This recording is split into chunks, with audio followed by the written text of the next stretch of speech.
Bienvenue à cette édition, mesdames, messieurs. Les titres. Le Togo s'est doté d'une nouvelle constitution lundi dernier, une constitution qui instaure un régime parlementaire avec un président élu par le Parlement pour un mandat unique de 6 ans. À suivre dans cette édition, l'analyse du consultant politique Agapit Naforikan. Élection à la HAC 2024, l'inscription des électeurs est prorogée au 31 mars prochain.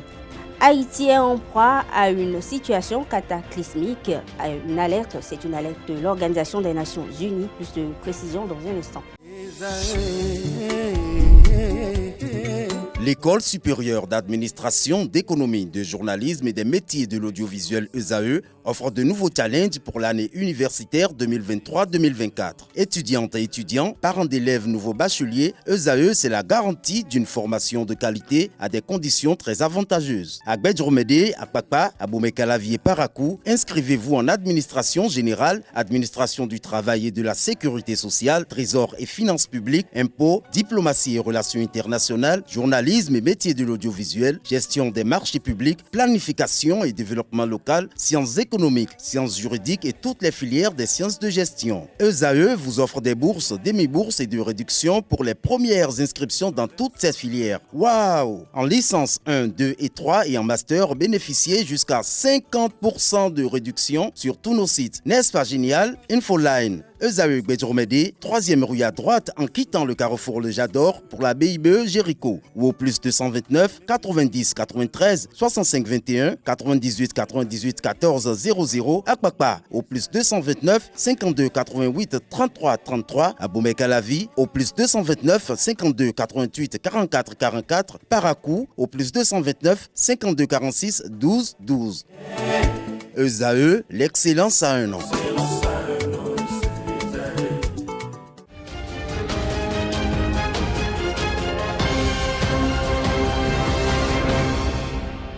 Bonsoir à tous. L'Assemblée nationale du Togo a adopté tard dans la nuit du 25 mars dernier une nouvelle constitution pour le Togo instituant la 5e République au moment où toutes les attentions sont tournées vers le double scrutin législatif et régional prévu pour le 20 avril prochain.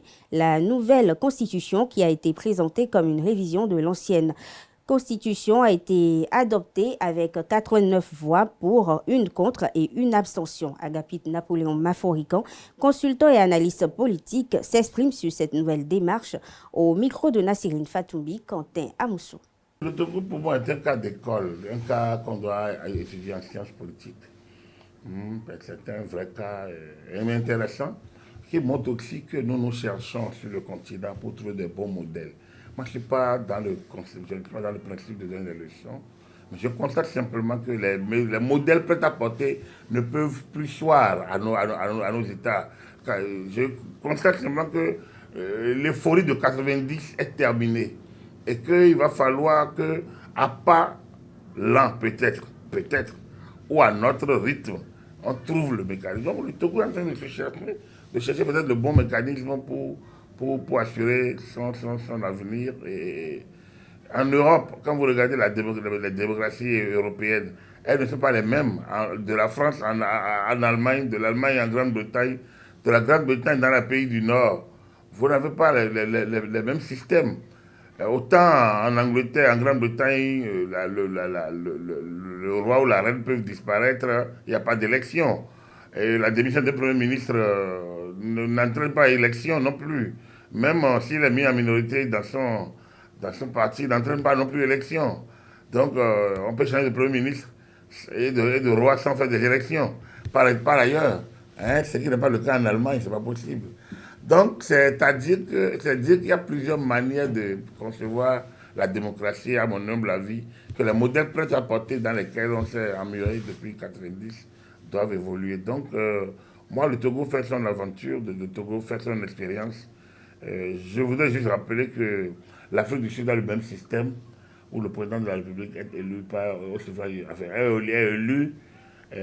par l'Assemblée nationale sud-africaine pour régler la question, disons, pour gérer la question des différentes, comment on appelle ça, des composantes de la population, les blancs, les noirs et les métis. On estime que si on devrait aller au suffrage universel direct, C'est comme si on laissait le pouvoir à une communauté.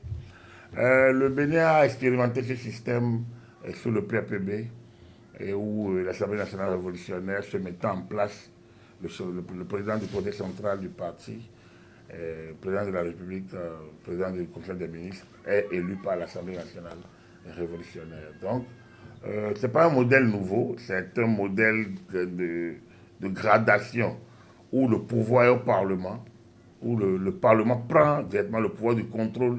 Et là, il ne contrôle pas l'action du Premier ministre, il contrôle directement le président de la République. C'est un pouvoir aussi centralisé. Donc, les deux, le chef d'État peut dissoudre le Parlement. Le Parlement peut mettre normalement en minorité le président de la République. L'opération de recensement et d'inscription sur les listes électorales des représentants des professionnels des médias devant siéger à la 7e mandature de l'AAC suit son cours. Ce jusqu'au 31 mars prochain. Le président de l'AAC, Rémi Prosper Moretti, l'a annoncé à travers une note rendue publique le 26 mars dernier. Il faut rappeler que l'opération devait prendre fin le 27 mars, mais a été reportée jusqu'au 31. Cotonou accueille un dialogue mondial sur la jeunesse les 4 et 5 avril prochains au Palais des Congrès, organisé par le gouvernement avec l'appui du Fonds des Nations Unies pour la population. Ce dialogue s'inscrit dans le cadre de la célébration des 30 ans de la conférence internationale sur population et développement. Ce sera l'occasion pour les participants d'examiner le programme d'action de la CIPD après 30 ans de mise en œuvre. Lundi 1er avril prochain est déclaré férié, chômé et payé en République du Bénin. Le ministre du Travail, Adidjatou Matisse, l'a annoncé au public à travers un communiqué en date du mercredi 27 mars 2024. Autre information dans cette édition, le gouvernement du Bénin a alerté hier mercredi les populations béninoises sur une nouvelle arnaque en ligne qui sévit dans le pays. Une arnaque qui se fait à travers une plateforme d'investissement frauduleusement nommée Azure Charge. Selon les informations communiquées par le gouvernement sur Facebook, la dite plateforme utilise l'image du président Patrice Talon et promet des rémunérations élevées en un temps record. Face à ce constat, le gouvernement exhorte vivement les populations béninoises à faire preuve de vigilance accrue et à se méfier des offres qui semblent trop belles pour être vraies. Il informe également que des mesures sont en cours pour neutraliser les activités de la dite plateforme en République du Bénin.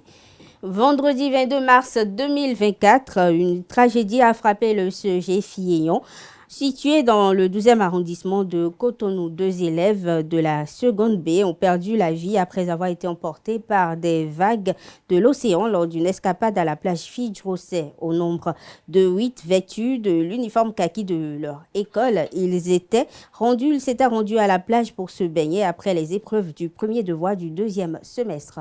Interrogés sur ce drame, quelques citoyens béninois déplorent la situation et appelle les autorités à divers niveaux à prendre des mesures plus adéquates et aussi à faire plus prudence. Ils sont au micro de Francis Fahami et Nansirine Fatoumbi. C'est vraiment regrettable ce qui s'est passé, mais je condamne d'abord les parents, voilà, parce que quand ton enfant sort de la maison et qu'il n'a pas cours, tu dois savoir où se trouve ton enfant. Mais laisser les enfants se mettre déjà, la distraction et se retrouver même à la plage et c'est encore aux heures de cours. Donc je condamne les parents, je condamne les enseignants qui, à un moment donné, doivent normalement avoir le calendrier, l'agenda de leurs enfants. C'est des Béninois qui sont partis, nous ne le souhaitons plus. Mais nous allons demander à nos dirigeants, si vous allez parcourir les bords de la mer, rien que des jeunes enfants, et ils se donnent à ces activités, c'est grave. C'est grave. La fois dernière, je connais bien un jeune que je connais très bien, et je lui ai demandé, mais où est ce type-là? On me dit que la mer l'a emporté. C'est triste, très triste, que leur âme se repose en paix. Mais c'est la faute aux parents qui chaque jour doivent donner des éducations à leurs enfants. La mer n'est pas pour n'importe qui. Même ceux qui se disent les torpins ou bien ceux qui savent nager, mais désormais la police voit au bord de la mer, ils voient des enfants, il faut les prendre, les tabasser à fond même. Si possible, on amène leurs parents, ils vont payer une caution. Sinon, vous allez partir derrière parler des congrès, tout là.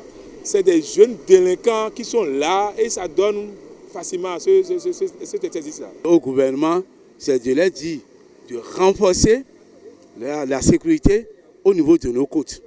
La sécurité au niveau de nos côtes. Que les patrouilles se font régulièrement avec des chicottes. Je dis bien avec des chicottes. Quand on voit un enfant, les gens vont à la plage.